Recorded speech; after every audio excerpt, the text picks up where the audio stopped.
Care. We're located on Elder Street. We're a small 51-bed Jewish dementia care home. We look like a big row of townhomes, and we sort of feel very much like a home inside. We have a very warm approach, not institutional feeling.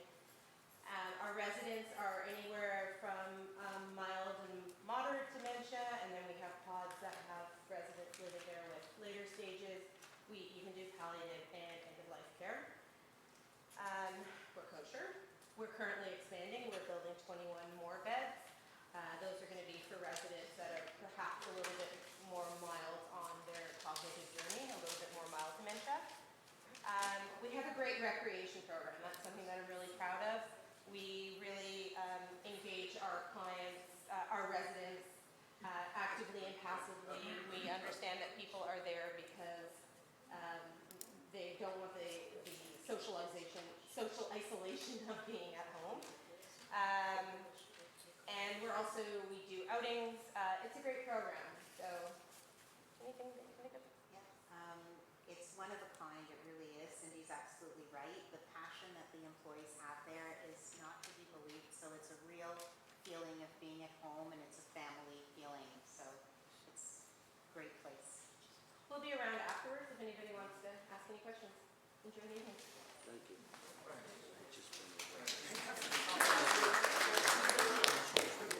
Thanks very much, Cindy. Again, thank you to Sage Care for sponsoring today's event.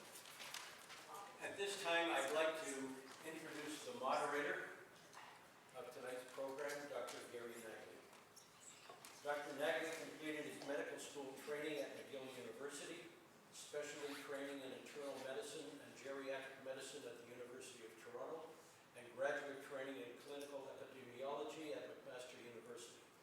He's a full professor in the Department of Medicine and the Institute of Health Policy, Management and Evaluation at the University of Toronto. And he holds the George, Margaret, and Gary Hunt Family Chair in Geriatric Medicine.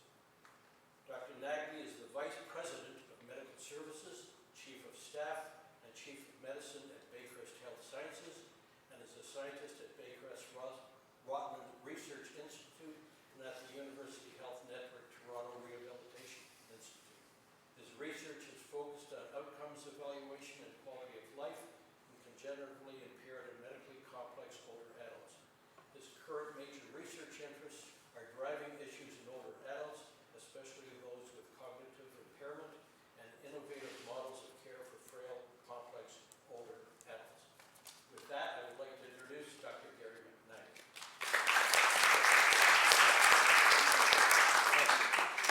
Dan, thank you for that lovely introduction.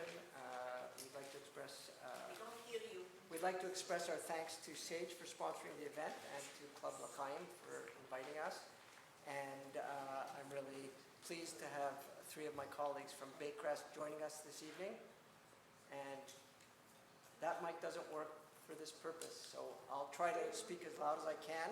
So I'm proud to introduce my three colleagues from Baycrest who are joining me tonight. I'm going to ask each of them to introduce themselves. Nicole, do you want to get started? Sure. I'll do my best to speak up. My name is Dr. Nicole Anderson. I am a psychologist by training, a clinical neuropsychologist.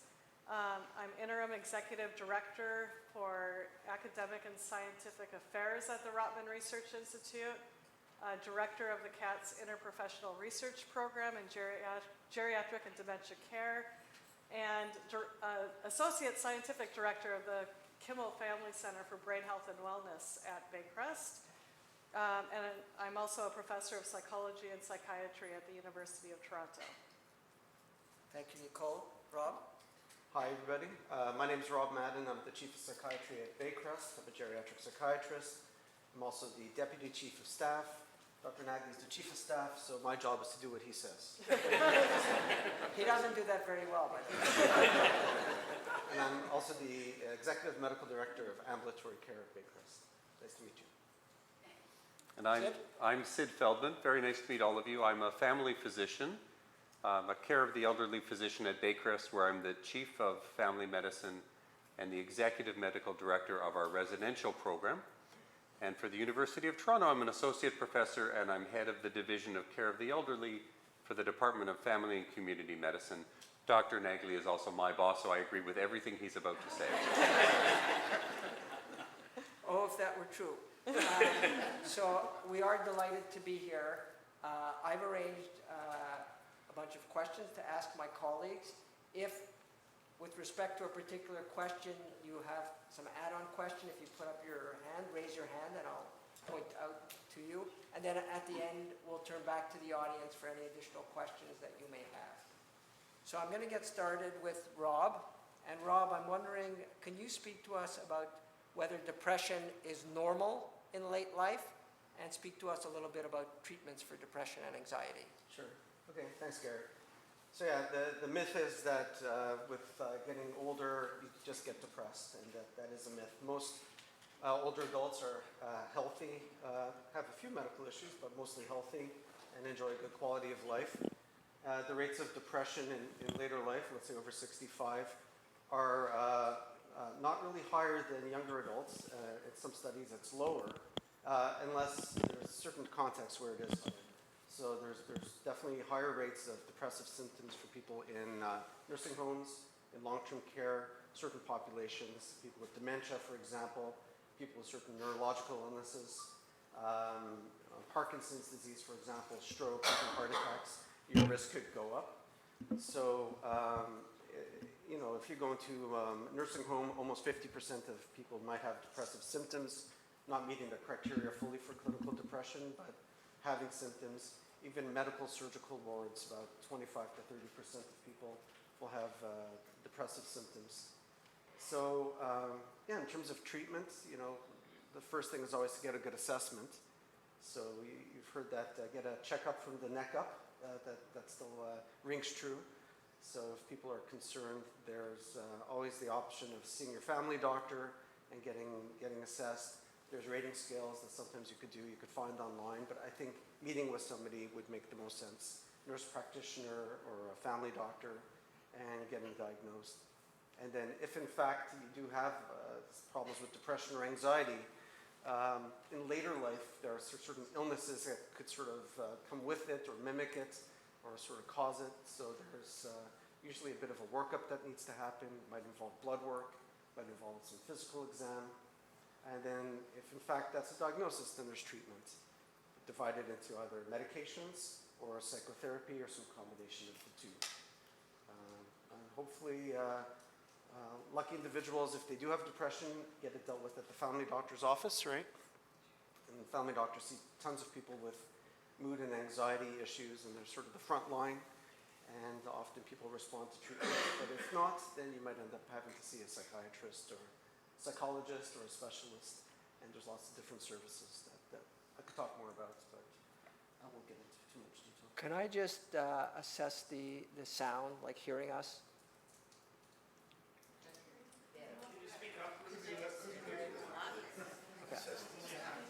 Okay, so I've asked, apparently they do not have a mic, but we will continue. I'll remind myself and the panelists to try to speak up as much as possible. Maybe if you can't hear, put your hand up, and that'll remind us to speak loudly. This one goes to the internet, so for people who are listening in on the... I'm going to turn to Nicole now. So Nicole, many people think that your likelihood of dementia is purely due to the genes that were passed down to you. Is that really the case? Yeah, so the question is whether your likelihood of developing dementia is fully genetic, and absolutely that's not the case. There are a few rare exceptions to that, but they're so rare they're not even really worth worrying about. So for the vast majority of dementia cases, genetics has a contribution, it plays a role, but in fact it plays a much smaller role than lifestyle does. So the bulk of our risk of developing dementia is down to how we live our lives. And that's a very important message. So if we take, for example, Alzheimer's disease, there's a famous gene that is known to increase your risk of Alzheimer's disease. That's called ApoE. And you carry 2 copies of it. If you have 1 copy of the bad version, your risk is increased by 3 times compared to somebody who doesn't have 1 copy. If you have 2 copies, your risk is increased 9 times. That's just one gene. There are many, many genes that have been associated with Alzheimer's. If you have all of them, your risk is increased by about 30%. The odds of having all of them are quite small though. But lifestyle accounts for at least 40% of dementia risk. So in my mind, it's not really worth worrying about the genetic contribution, and it's much more important to focus on these lifestyle factors. And what are they? Well, it starts out in early life. So the number of years of formal education that we obtain helps to predict in a fairly strong way our likelihood of developing dementia later in life. We can't go back in time and do more schooling as a youngster, so let's push that one aside. Then it's all things like cardiovascular factors, hypertension, diabetes, high cholesterol. It's sensory functioning, hearing impairment, vision impairment, getting those treated as well. Avoiding traumatic brain injuries, avoiding depression or getting it treated, and staying socially connected. These kinds of things collectively account for 40%, as I said, of our dementia risk. And those models do not include other things that we know are important as well. So these include the amount of cognitive engagement that you get and eating in a brain healthy way too. So we have evidence that those things are also important for dementia risk. And so I suspect that more than 40% of dementia risk is attributable to how we live our lives. So hope that inspires you to try to treat whatever conditions you have or get out there and be more active and more socially or cognitively engaged.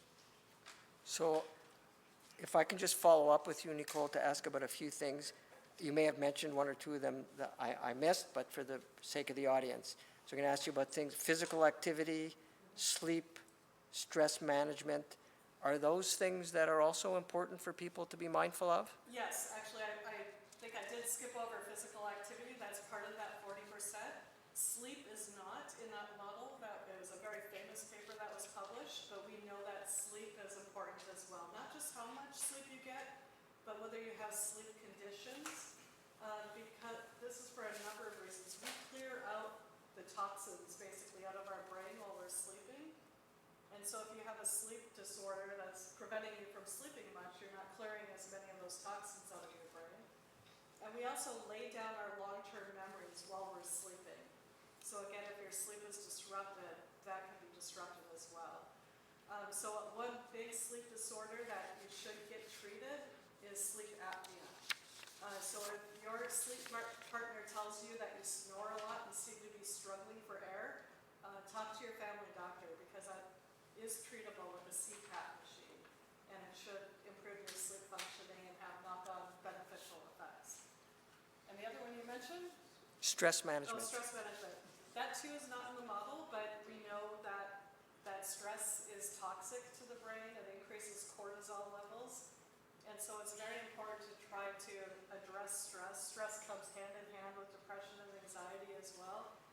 So it could be through medications with your family doctor, or relaxation, or mindfulness meditation, or spiritual journeys. Whatever helps to address your stress should be beneficial as well. Yes, sir. Is dementia a result of Alzheimer's?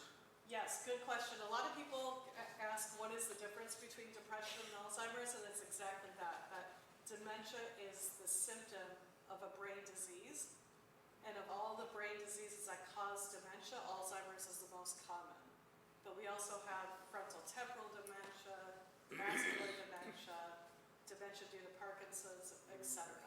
But that's a very good thing to learn, is that dementia is the cognitive impairment that prevents people from functioning independently. So it's a symptom. Could you define what Alzheimer is? Because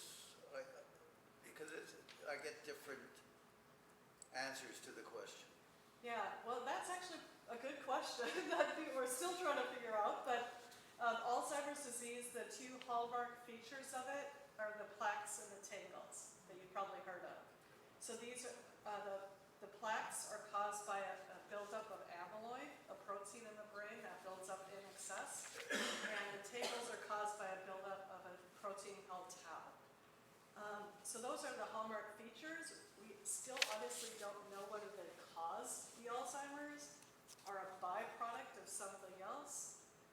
But those are the things that make a doctor diagnose Alzheimer's disease. Is this being recorded? You will have to ask the organizers. I know it's being streamed live. Yeah. Okay, we'll be able to come back if there's other questions about this, so we're going to move on. I'm going to turn to Dr. Feldman. Sid, can you speak to us a bit? What elements of prevention do primary care physicians tend to include in their routine care of older adults to help preserve their physical health? So the nice thing is that the same things that help to prevent cognitive disorders also help to prevent the physical things that affect us in old age. So first and foremost, we try and encourage physical exercise, particularly because that helps to reduce our risk of falls. So the doctor will ask you, hopefully, when you see them periodically, have you had a fall in the last year? Because if you have, that's a very high risk factor for falling again in the future. And we try and do everything we can to prevent that, because if you fall and you break your hip, as I'm sure many of you either have experienced or have relatives who've experienced, we know that the risk of dying from that is 25% in the community, it's 40% in the long-term care home, and that the disability that follows can be very profound. So fall prevention would be one of the key things that we would focus on. Immunizations, boring as it is probably one of the critical things that you need to do for prevention. So vaccines for influenza every year, vaccines against pneumonia, vaccine to prevent shingles, and we now are going to have a new vaccine for respiratory syncytial virus, or RSV, that's going to be available as well. And have you heard of COVID? So getting your COVID vaccinations is very important as well, and there will be a new one out in the fall, hopefully at the same time as the flu shots, which is going to be better at protecting us against the newer versions of COVID. So vaccinations is probably another thing that I would mention. Chronic disease management, so looking for and treating diabetes, high blood pressure, high cholesterol, heart disease. Those are the kind of things that we do to try and prevent future problems as well. Many others, but those are probably some of the basics. I don't know if folks have questions. Yeah, so that's great, and I think the important point is you start seeing the coalescence, as you mentioned at the beginning of your answer, is many things that are bad for your brain, are bad for your cardiovascular system, are things that may lead to physical decline as well. So there's a lot of overlap. So that makes it a lot easier, because if you want to stay well as an older adult, you want to do all the types of things, being physically active, socially engaged, managing your stress, managing your hearing and vision problems, and making sure that your primary care physician is looking for chronic diseases that are more common in older adults, like diabetes and high blood pressure, so that they can be diagnosed and treated, and all these things together can help you remain healthy, active, and well. So that's helpful. Sid, did you want to say anything about screening for cancer in your older patients and what your approach is? Yeah, that's a really interesting and kind of complicated question. So up until a certain age, we do routine cancer screening. We do Pap tests for cervical cancer up until the age of 70. There's colon cancer screening usually with a stool blood test, or for some people colonoscopy. We continue that until age 75. We do mammogram screening regularly. That's up until age 75 as well. For men, there's a lot of controversy about the prostate and pros and cons about PSA screening for prostate cancer. That one I'm going to suggest you speak to your own physician about, because it's really a complex kind of a matter. The reason we stop screening is not because we stop caring about people, it's that the benefit from early detection becomes lower as people get older. And that's because cancer tends to grow much more slowly. So the added value of picking up, for example, a breast cancer on a mammogram versus waiting until there might be a small lump starts to disappear. So that after about the age of 75, the risk-benefit ratio starts to change. Now that may not be true for everybody, and so I would encourage you to continue to talk to your doctor about cancer screening and what might be useful or helpful. Yeah, thanks. That's a great answer, and I suspect you may well agree with me. As life expectancies have gotten longer and longer, there are reevaluations about what the cutoff ages would be for some of the cancer screening. Absolutely. So Yep. I And suspect- also there's the lens of frailty. So there are some really interesting studies where they compare, let's say, for example, a very frail 55-year-old woman, let's say, who has multiple sclerosis and might be in a wheelchair and is really very frail, may have less value from screening than perhaps somebody who is 75 and still running marathons. So it gets very complicated. Very good. So Sid, I'm sorry there. Yes, go ahead, Barb. I just want to ask you about diet. As we age, is there are any restrictions? Is there anything you recommend? Do we eat less meat to help our longevity? Yeah. So that's a great question. Nicole, do you want to start? Yeah, we created the Brain Health Food Guide as part of the Canadian Consortium on Neurodegeneration and Aging, which is a big mouthful, so it's CCNA. This is a consortium of dementia researchers across Canada, about 350 of us, that is headquartered at Baycrest. And as part of that umbrella, we created this Brain Health Food Guide that really takes other recommended diets, the Mediterranean diet, the MIND diet, the DASH diet, takes that as a foundation, and then based on the research of nutrition scientists within CCNA, adds a few things. So if you think of your typical Mediterranean diet, it is a focus on less red meat, more lean meats and fatty fish, and non-meat alternatives for protein.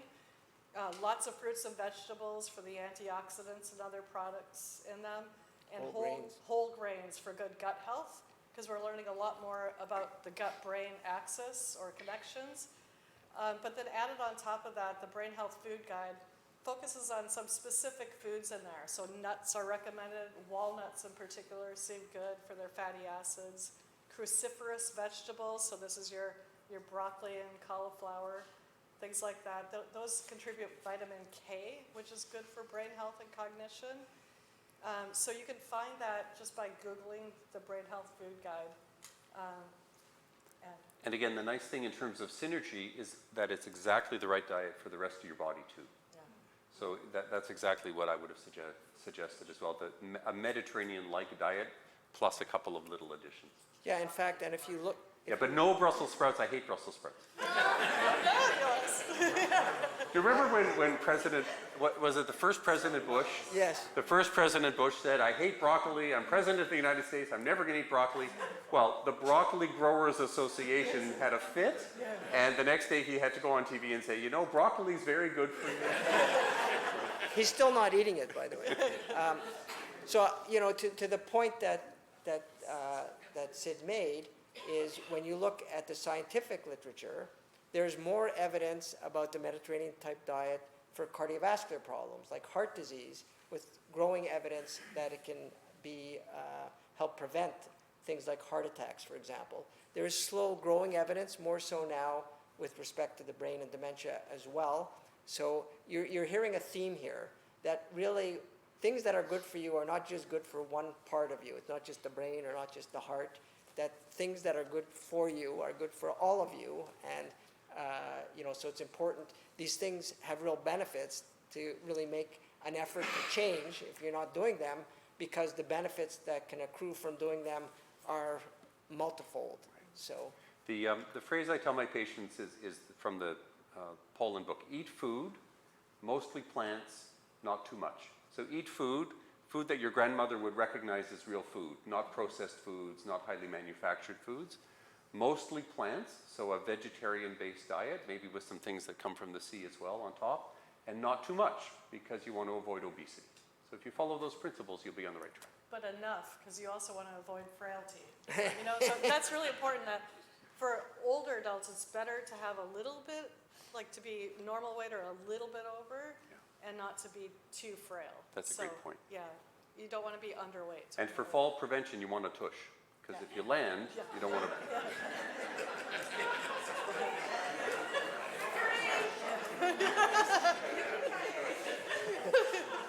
How do we spell tush exactly? No, just kidding. So, did someone else have a question about the diet? I have a question about the 75 cutoff for testing Yes. in general for various diseases. Yes. What are the specifics and what are the downsides to that? What is the risks and what are the benefits? So the risk is that there may be some cancers that you could have detected early, which you're not detecting because you're not continuing with screening. The benefit is that you're avoiding false positive results that would have detected something which never would have harmed you because you may die of something else first, for example. That's the problem, for example, with PSA testing. You pick up an awful lot of people who have a high PSA.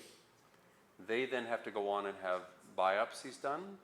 The biopsies themselves can cause harm and infection. And those prostate cancers, most of them are just along for the ride. So they never would have caused a problem and you're picking them up anyway. So that's kind of where the challenge is. Okay. You mentioned in diabetes earlier. Right now, there's a drug on the market called Ozempic. Yeah, In the States, people are paying repeat just the for the question? diet, not the diabetes. Go, you want- right, the question is about Ozempic for diabetes that a lot of people are using for weight loss now. Actually, my husband was studying that drug 10, 15 years ago, also interesting, it was off topic, but related to substance use, because it seems to work on the same kind of receptors that are involved in alcoholism, for example. And one side effect of it is that people who are taking it for weight loss, they don't like the taste of alcohol anymore. So it could have benefit there.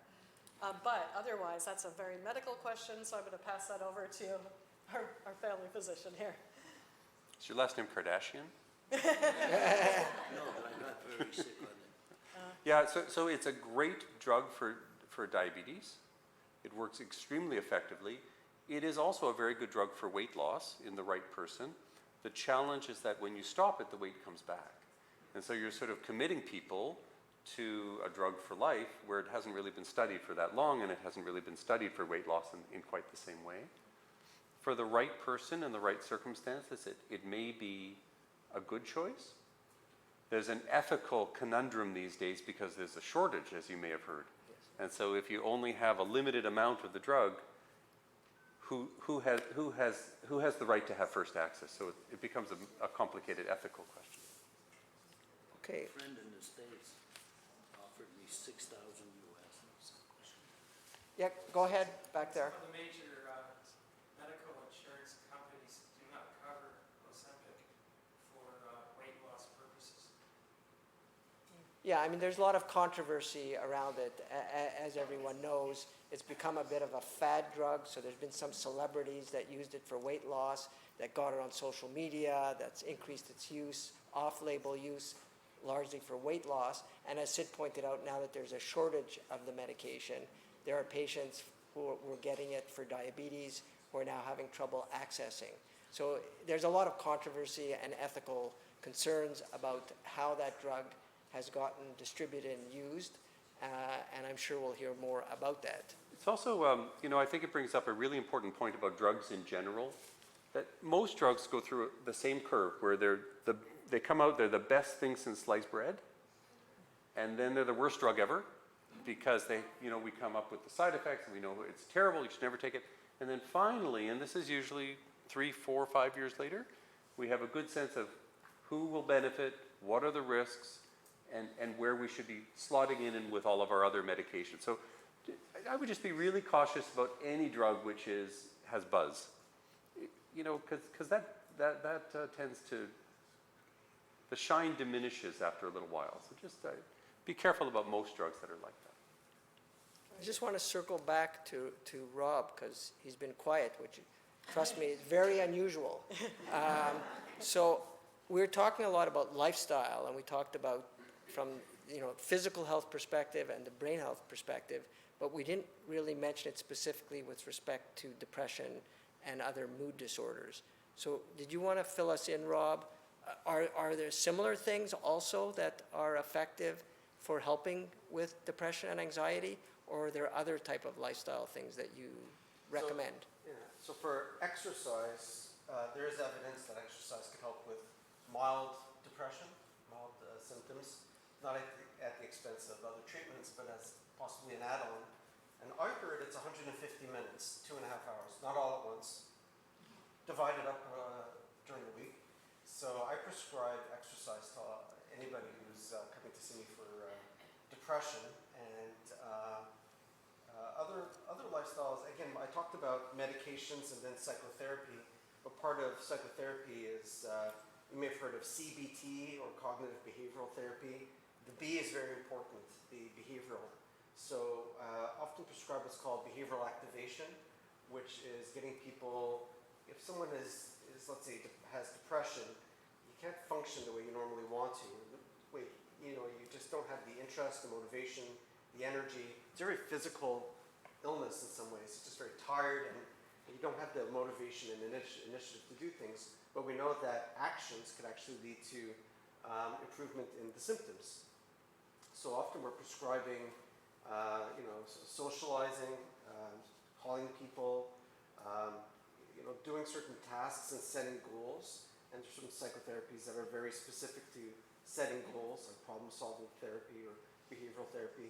So we activate people, but part of it's always going to be exercise and socializing, very important. And, can't say much about diet, though. Can you say something about mindfulness? Mindfulness has some evidence. So mindfulness, it's a meditation.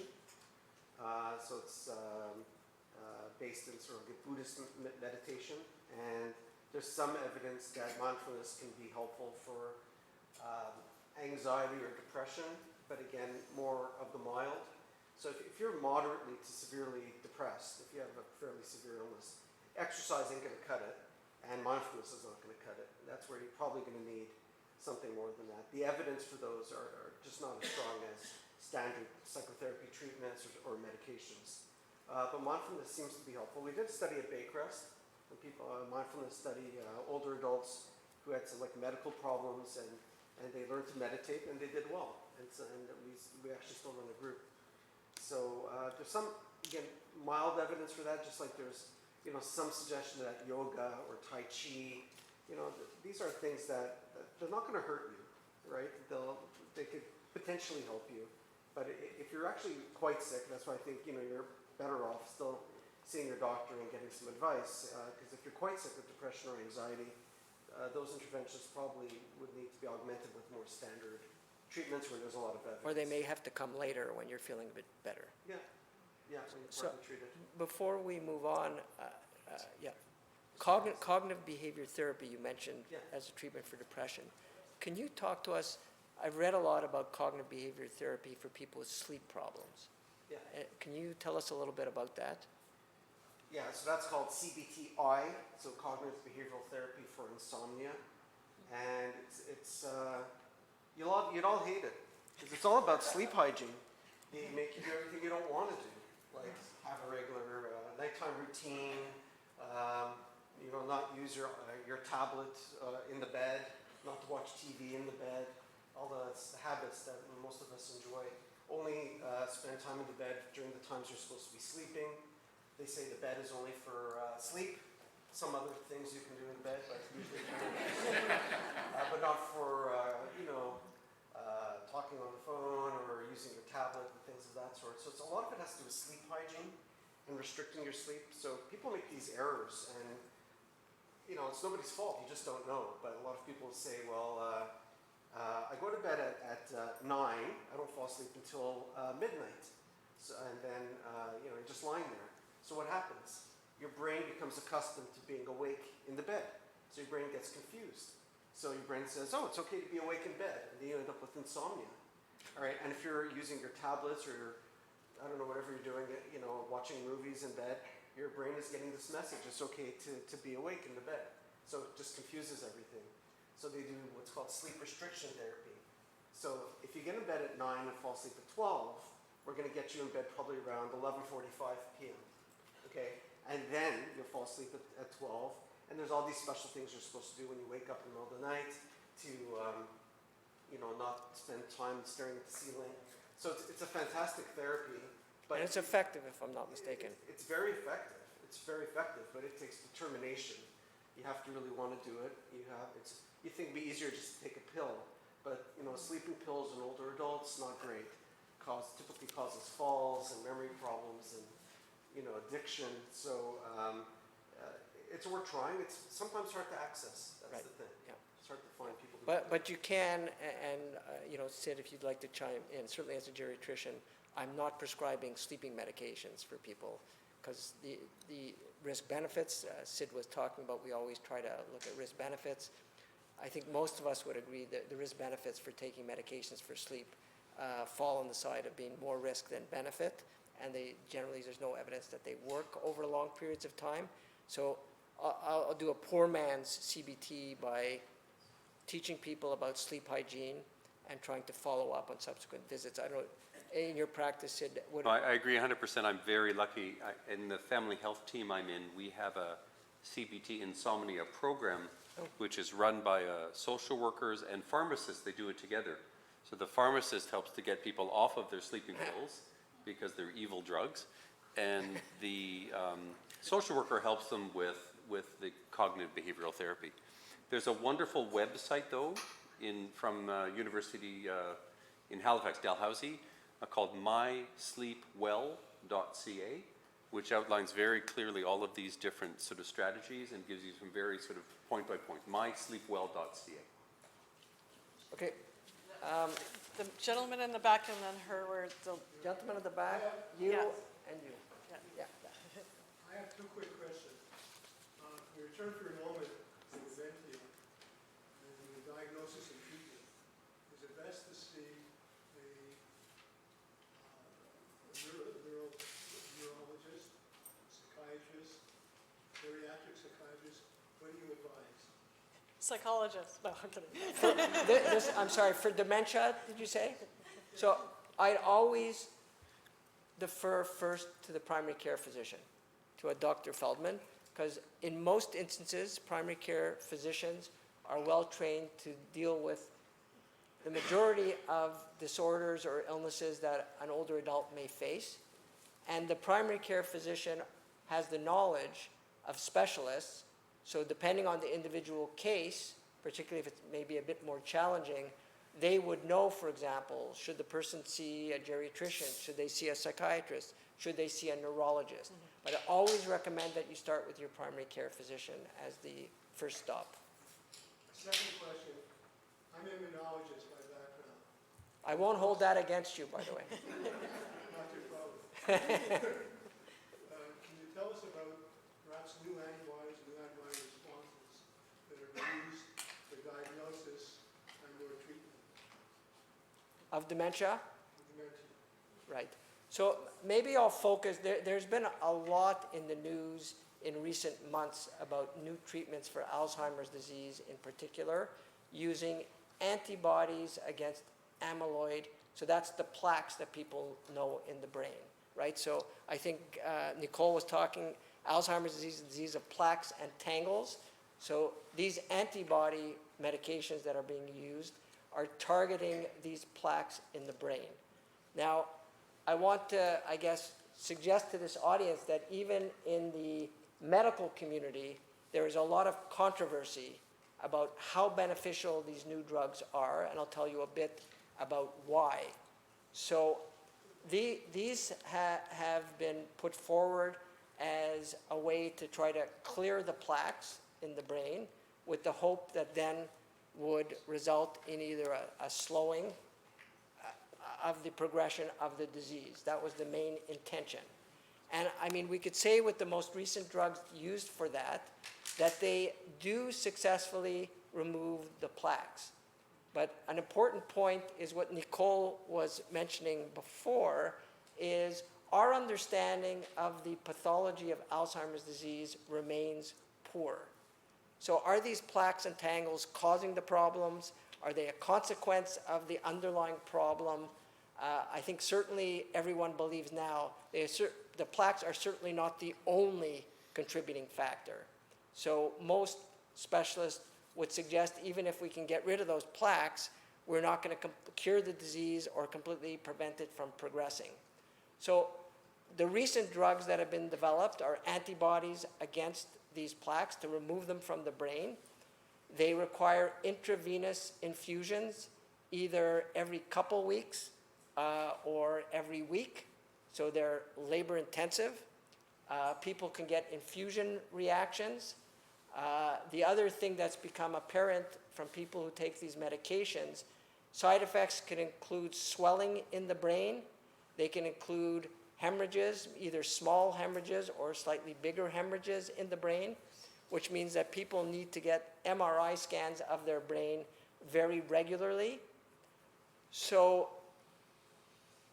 in order to institute these medications, we need this infrastructure support. We need infusion centers to give these intravenous infusions. We need much better access to MRI scans. If we gave this to everyone with Alzheimer's disease, there'd be no MRI scans available for anyone with any other disease that needed to get scanning. So that would be a problem. And then the question is, has the benefit that's been demonstrated in the studies with these new medications been large enough? Is the clinical benefit big enough that you want to subject yourself to the risks of brain swelling or a brain bleed to undergo all these tests? The medications are extremely expensive. So about $25,000 to $35,000 a year US in the US. None of them have yet to have passed Health Canada, so they're not available currently. And there's lots, again, of controversy about whether they should let them, be moved forward and then let people figure out how they're gonna provide it. So suffice it to say, it does reduce the plaques. It does seem to slow the progression. So if you look at cognitive tests or functioning, so it doesn't cure you. You continue to decline, but it looks like over an 18-month period, the rate of decline is less. And within the medical community, there are disagreements about, is that rate of decline worth all these other things? And there's open discussions in the medical community about this, and there will be in the coming weeks and months. And we're waiting to see what Health Canada decision is going to be about these medications. So stay tuned. So it's not a panacea. It's not going to cure people. It may slow the disease slightly. These studies have all looked at people who've had either mild cognitive impairment, which is the stage before you actually start developing functioning problems from your cognitive problems, or people with mild dementia, okay? So there's a lot of questions still to be answered, and I don't know if that sufficiently answers your question, but if you have a follow-up. Quite comprehensive, thank you. Nicole, okay, go ahead. Yeah. You sort of answered my question. I was going to ask about the medications. I know there's some pills on the market. How does the doctor who's prescribing these medications know which one to give said patient? And how come OHIP doesn't cover it? And how can you tell if they are really, I know they're not going to cure, but how can you tell if they're sort of like halting the progression of the Alzheimer's? So do you have any easy questions for us? That's the only one I have at the moment. Great question. So the only medications that are currently Health Canada approved that are available for physicians to use for Alzheimer's disease are a class of medications called acetylcholinesterase inhibitors. Some people may have heard the drug Aricept or donepezil as an example of such a drug. Those drugs are considered to be exclusively symptomatic treatments of Alzheimer's disease. They're not cure, and they're not even disease slowing. They are, quotes, symptomatic treatments.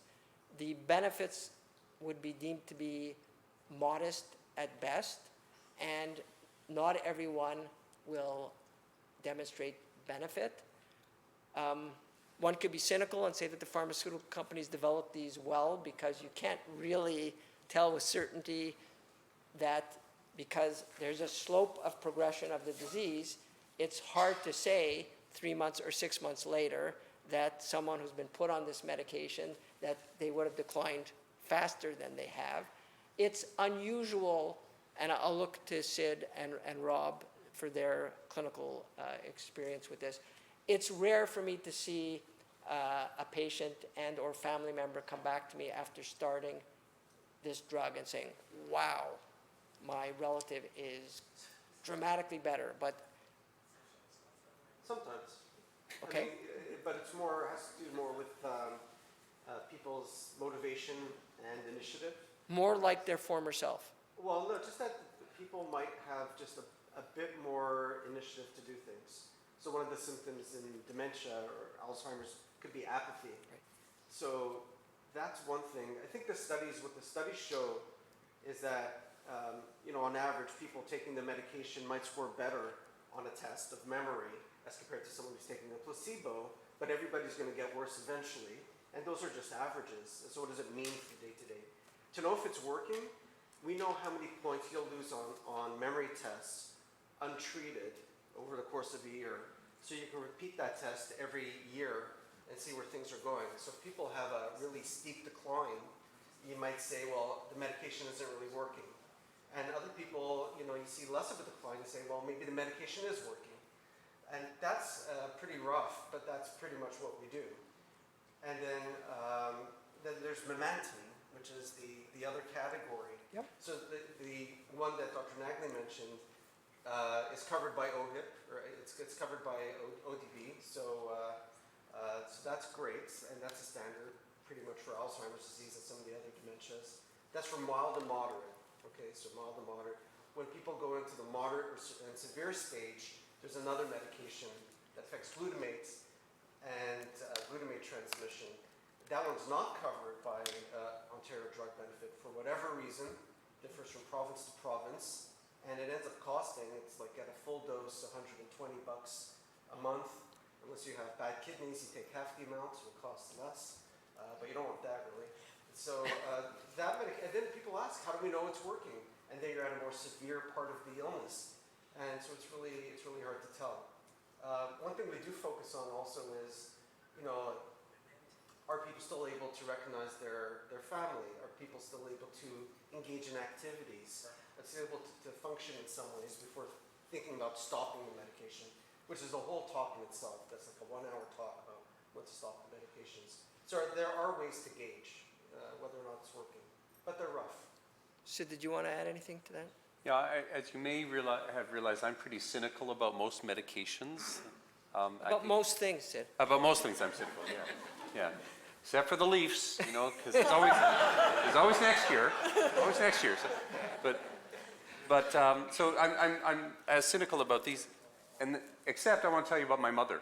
So my mom unfortunately has severe dementia now, but when she was in an earlier stage, before she had dementia, she could go to an art class on Fridays until 4 in the afternoon and still have all of us over for Shabbos dinner at 6:30, not even bat an eye, not work up a sweat, because she had planned and organized, it was all ready to go, it was no problem.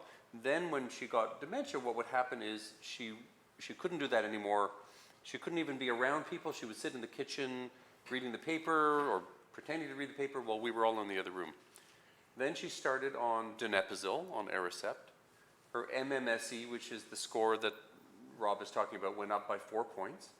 And all of a sudden, she was willing to engage with us. She'd come back into the living room, she'd chat, she'd laugh, she was more engaged. So, and she could participate in making dinner again. So, although I am overall really reticent about these medications being helpful, there are occasionally people who benefit.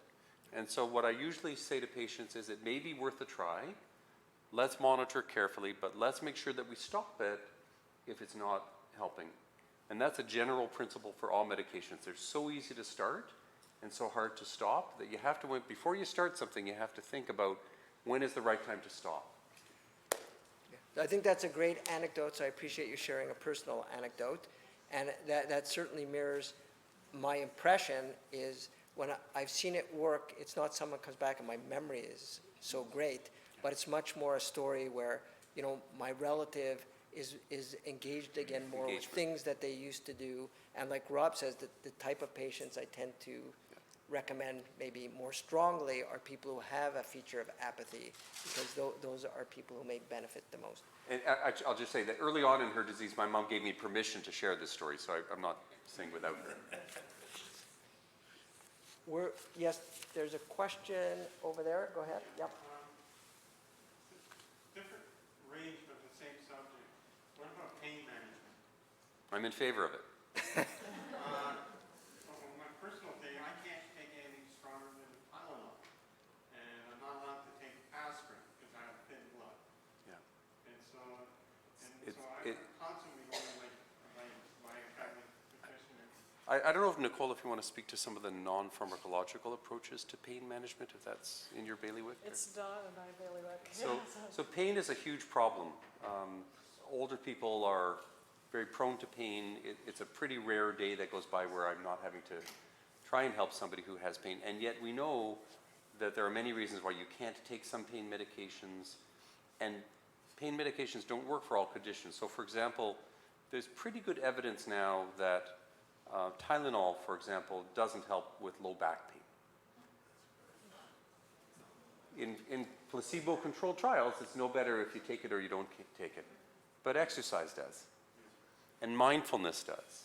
And cognitive behavioral therapy does.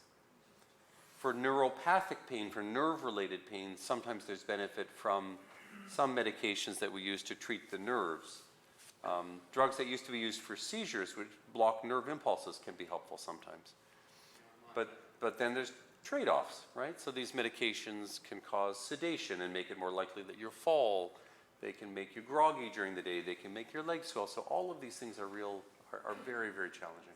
And Sid, can you just add to that possible benefits of chronic pain clinics, anesthetists' involvement? Yeah, thanks, Gary. Yeah, so a holistic approach where you combine medications with non-drug treatments. So you have psychologists with expertise in pain.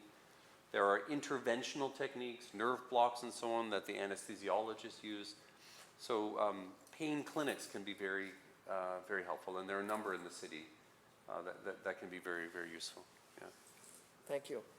I actually want to get back to my colleague Nicole. In terms of new resources or programs available to older adults, I know Baycrest is introducing some new programs. So Nicole, can you tell us a little bit about that? Yeah, so this is probably the most exciting thing in my entire career, that we are opening up the Kimmel Family Center for Brain Health and Wellness at Baycrest. So if you know the Baycrest campus, it's on the ground floor of the Terraces building. And what this is going to be is a research-driven community center providing personalized dementia risk reduction programming. So what that means is that the inclusion criteria are that people are age 50 and over, and that they don't have dementia, because we're trying to prevent it. And they'll come in and get a very deep dementia risk evaluation, and then they will be given a personalized program strategy of what they can do within the center to help reduce their risk. And then we'll repeat the assessment regularly to see how we're helping to reduce your dementia risk and maintain your cognition. So we have a gym with all brand new gym equipment. It looks fabulous. We have, if you ever were in the Wagman Center, the warm water pool has been completely rebuilt. Warm water, salt water, shallow pool for Aquafit.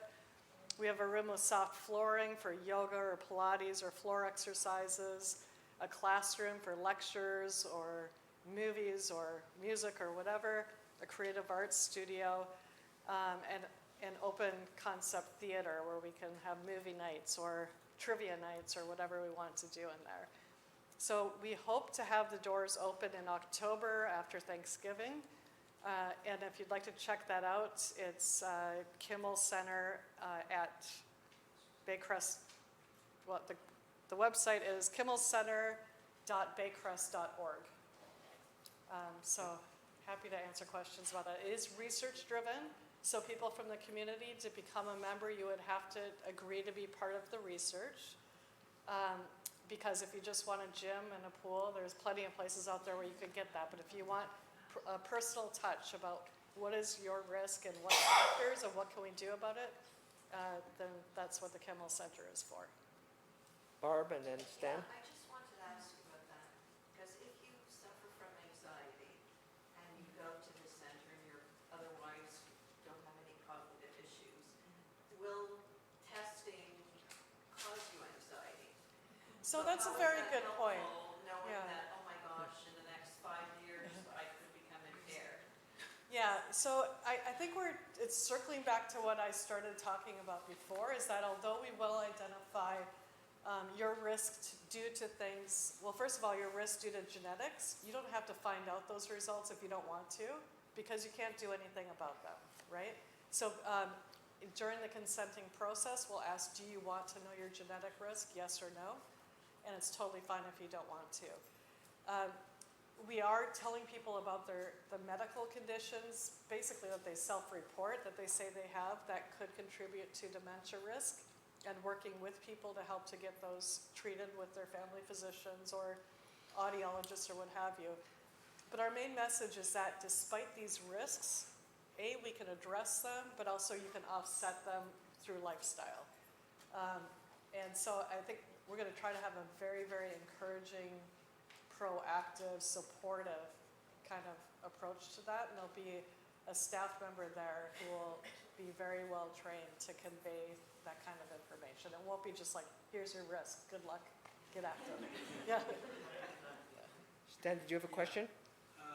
I know some people who have what's called early onset Alzheimer's or dementia.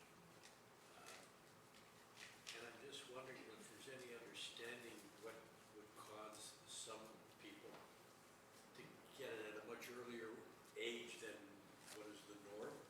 Is there any Yeah. understanding of that? Yeah, so the question is about early onset dementia. So this word is used in a very confusing way. So proper early onset Alzheimer's in this case is a genetic form of Alzheimer's, where if the gene was passed down to that person, they're going to get it no matter what. And they'll get it typically at a younger age, like 40s and 50s. People, doctors even, and the public confuse it and call early onset, meaning the earliest symptoms of dementia when somebody's late 60s or 70s. That's not genetically determined. So it depends on what you mean when you say early onset. If it's 40s and 50s, that's much more likely to be one of these genetic variants of it. Yeah, so I A quick follow-up is, what is the chances of them passing that gene on to their children? If it is the genetic form, there's a 50-50 chance that they will pass that on. I think I'd just like to emphasize Yeah. what I think Nicole's point. So we, as physicians, do sometimes refer to people who develop dementia before the age of 65 as early onset. But I think regardless if we disagree a bit about terminology, the point is important. People who develop the Alzheimer's disease like in their 30s and 40s are almost always people who have this very strong hereditary, you have a 50% chance of passing it on gene. There's another cohort of people that we diagnose with dementia, and particularly Alzheimer's disease, for example, in their 50s and early 60s, which is young.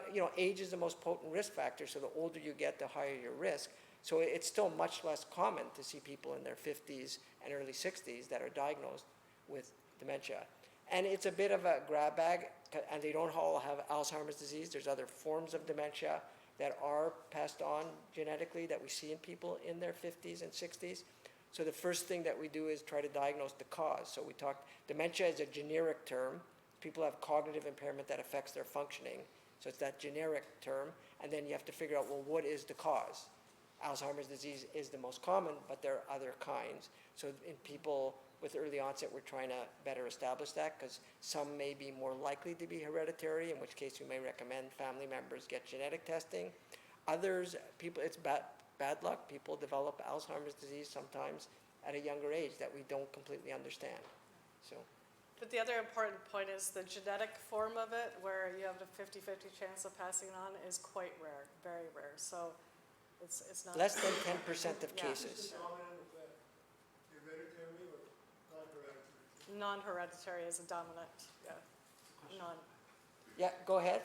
Two questions. I've written down the name of the medication, but of course, being older, I forgot the name of things.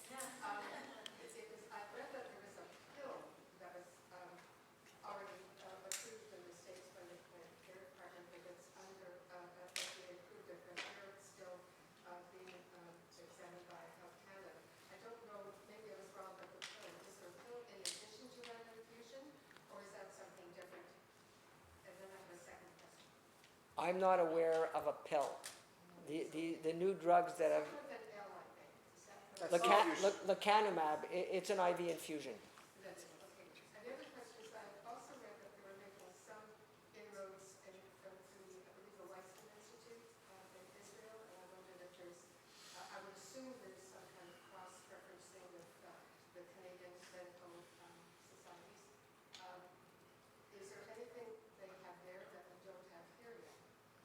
Well, thankfully, there's all kinds of advances around the world, but from early findings until things that get really used clinically, there's generally a long time frame, and unfortunately, scientific research is very incremental. It's multiple small steps to get to something that ultimately ends up as a treatment. So I can't say specifically what they're doing at the Weizmann. It's a great institute. They do a lot of great things, but I don't know anything specific that's on the horizon to make a big impact soon. But hopefully I'm wrong. Do any of you know? Okay, I think, yes, go ahead, sir. Could I get one of you to expand on the term mindfulness? So mindfulness it's a form of meditation. So that's what it is. So it's about calming down your mind by focusing on, for example, your breathing or certain imagery or counting. So it's a term, it just has to do with meditation. So you're calming your mind down. Being in the moment, accepting that your feelings exist as they are and not trying to reject them necessarily, just observing them, and really being focused on the here and now moment as opposed to thinking too much about the past or too much about the future. So strategies to help to develop that ability. Through meditation. Right. Go ahead. Travel insurance is becoming harder and harder to get for seniors with all of the exclusions that they place upon us. If you have a diagnosis of cognitive decline, will that in any way impact on travel insurance? Any insurance agents out there? Well, the first thing I could say is insurance companies are happy to insure you for anything that you don't have. So that's the first comment. I think the important advice that I give is you always should be completely honest with your insurer. The worst mistake people make is they try not to disclose a diagnosis because they're concerned about the impact it could have. And that, of course, could be really a very big problem ultimately if you end up with an illness when you're out of the country and your insurer says we're not covering you because you never disclosed that to us.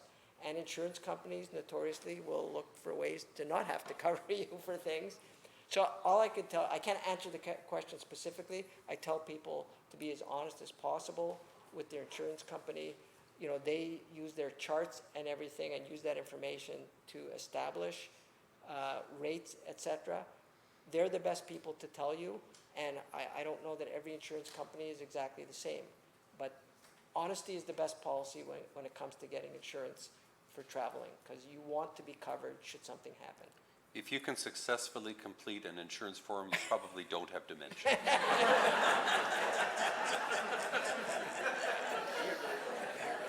Good answer. Great thought. Two-part question. First part is, do you see a value in the use of hypnotherapy in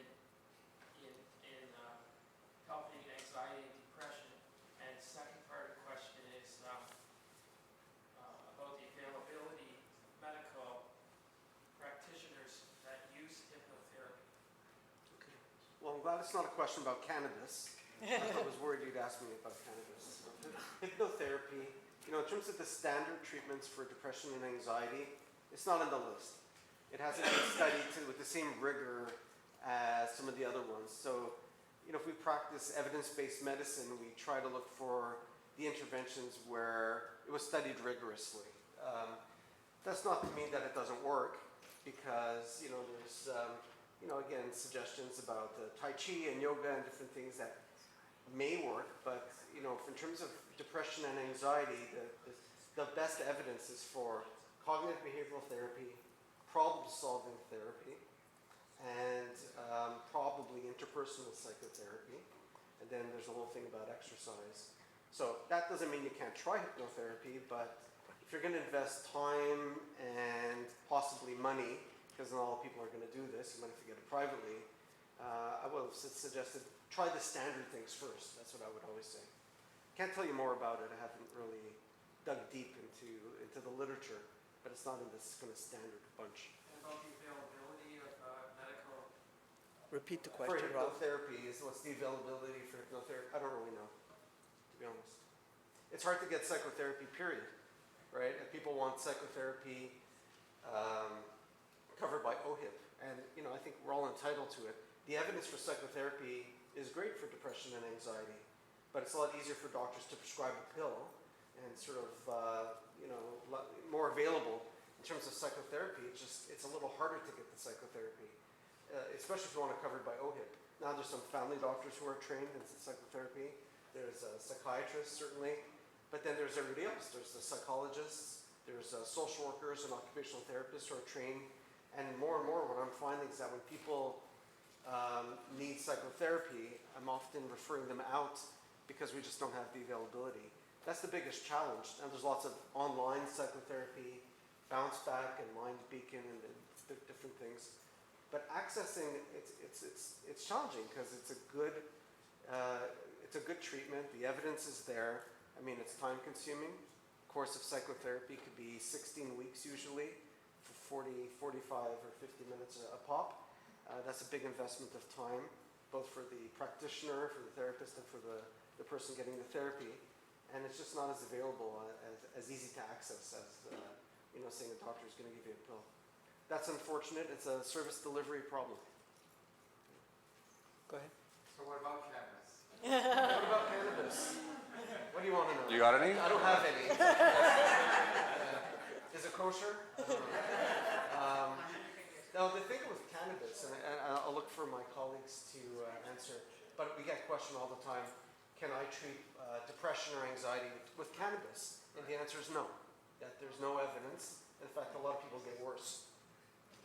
There's evidence for cannabis for nausea from chemotherapy, for certain types of pain, especially the CBD part of not the THC. Those are probably where most of the evidence is. We see cannabis actually triggering episodes of psychosis and other things in people who otherwise may have been okay, and then they smoke up or have some cannabis, the psychoactive part, the THC, and end up quite unwell. So I never treat anybody with cannabis because and anybody who has tried it, who ends up coming to see me and says, well, it hasn't worked. Now, are you going to find someone who says it worked? Of course you will, right? But that doesn't play out in the studies, and that's just what the issue is. Not enough research. And, so you think someone who's really, really sick, and, some of these illnesses really affect quality of life and have a mortality rate, like depression, people commit suicide, any mental health disorder, people commit suicide. You're going to want to go with something where there's some evidence. So cannabis is off.